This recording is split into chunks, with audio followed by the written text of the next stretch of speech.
so I'm just reading the instructions here.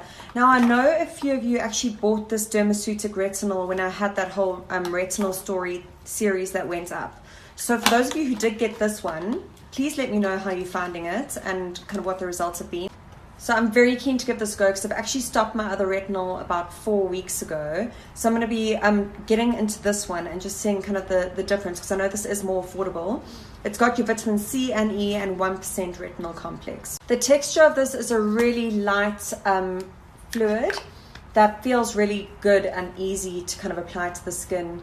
Doesn't have that waxy silicone feeling which my other retinol has, and doesn't really have a scent. As you know, I'm focusing on tackling my pigmentation this winter, so I'm excited to use this. I've also still got a few like superficial bits of redness from the breakouts I had when a few weeks ago I told you guys about it, and I'm hoping that this will help, so I'll keep you posted.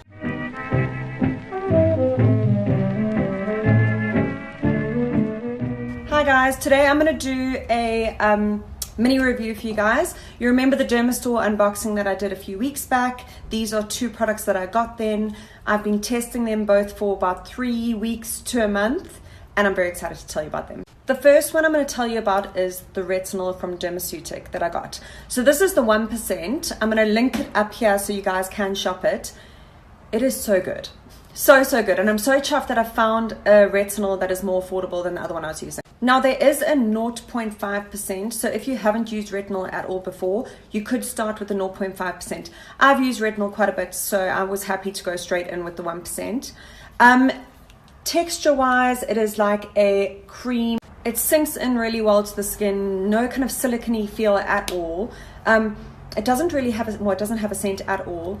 And I have been actually doing this like night after night after night. I've not really given myself a break, and the flaking is definitely there, but I've still found that my skin feels soothed. So I did it last night actually. You can see this is my skin post using it. I've done 4 nights in a row now this week, and yeah, it definitely feels like I'm getting like the retinol effect, but not kind of red or irritated, which I'm really chuffed about. So if you guys are interested in looking at retinol for your skin, this is a much more affordable option than the previous one I was speaking to. It's available on Dermastore. There's the 0.5, there's the 1%.